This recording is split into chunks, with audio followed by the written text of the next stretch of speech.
What's up, you guys? My name is Josh, and welcome back to another toy review. This is going to be my first toy review for 2020. Today, we're going to be taking a look at yet another Ultra Hero 500 series figure, and today we're going to be taking a look at Ultraman Ginga.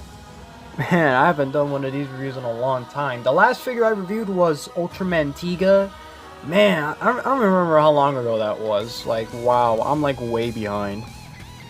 So just like Ultraman Ginga, how he was the first one to be introduced into the Heisei era of Ultraman, well, Ultraman Ginga is the first one to be introduced in the new generation era, which started back in 2013, which is also the same year his show debuted, also known as Ultraman Ginga. The story foretells of an Ultraman who comes from the future, and how he comes in like, well, he doesn't really do like your usual shtick. I mean, what's interesting about this show was that this was also what debuted the whole Spark doll thing. Of course, this was the inspiration for that, as some of you guys might not know, because 2013 was also the same year these toys came out, and of course we all know how that worked out. They're still making new Ultraman toys to this day. Basically, in the show, the Ultraman had like this war called the Spark Doll War, and long story short, all of a sudden everybody's now trapped in these dolls. And of course, oh man, I forgot the name of the character, but the guy who's the host for Ultraman Ginga, he's, you know, pretty close buddies with Ultraman Toto. And you guys know that he's one of my favorite Ultraman of all times, just because of like how weird and goofy he is. Anyway, without further ado, let's take a look at his tag. Yeah, for some of you who don't know, sometimes these Ultraman comes with these tags. As you can see here, you got some writing here. Come on. Yeah, my camera still got some shit quality, so I do apologize for that. There's nothing in the inside. We do got like the nice artwork in the front. You got Ginga just standing there.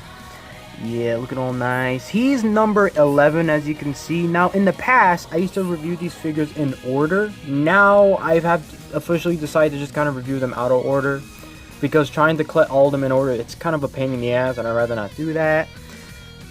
Sometimes these toys would say Bandai 2013 made in China, but this one says Indonesia.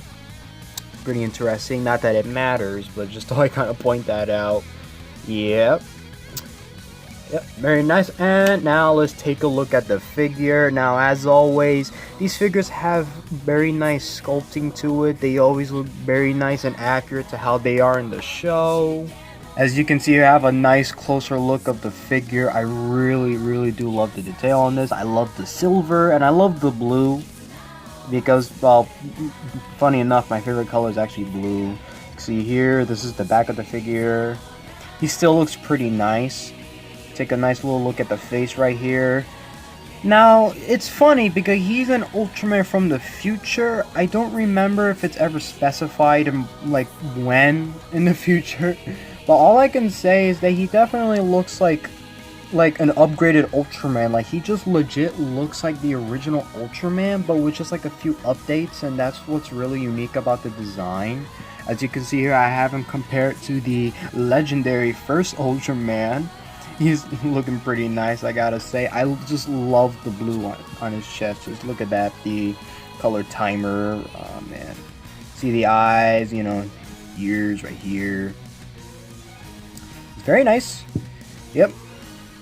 And, you know, painting is very good. One thing I do gotta mention, I don't know if you could tell because of my crap quality in my camera, but you can see how he has some lines on his back going down a little bit. So obviously he's kind of meant to be painted a little bit more with the silver color. But what I really like about this figure is that you can still, you know, kind of like look at it as it is. Like, you can't really notice the missing details. He looks really great in the front.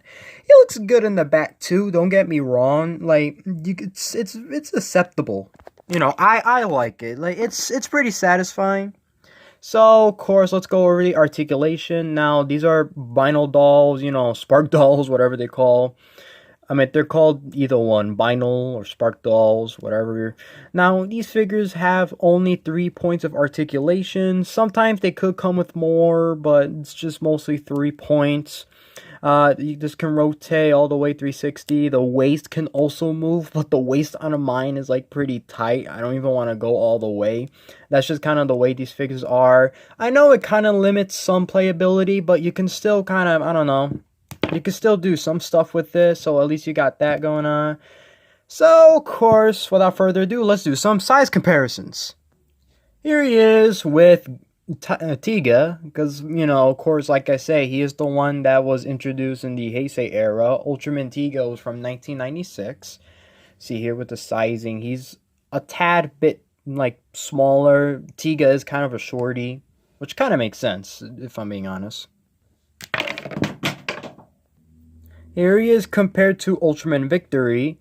Now, long story short, what's also interesting about the show is that it's kind of, I don't know if it's the first, but it's like one of the like shortest running series, like in like the entire Ultraman series, because the show only had like, I think 11 episodes, but they did that on purpose because when they were introducing Ultraman Victory, they also introduced them in the same year, and I think Ultraman Victory had like maybe 11, 12, or 13 episodes. I kind of forgot, but yeah, you know, they're, long story short, they're bros.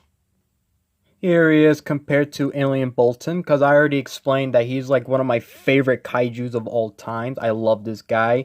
Good sizing. I reviewed him a while back, so go check that out. We have Armstrong, nice tiny little fella. Godzilla ripoff, little bitch. Here he is compared to Gigan from the Godzilla movies. Yeah, you probably weren't expecting that, were you? Bitch. 80s rock steady, because, you know, you guys know I like Ninja Turtles, so, you know, I just have to. Right here, I also got the NECA's 1954 Godzilla, looking all fresh with his atomic blast. I see you. And last but not least, holy shit, he can't even fit into frame.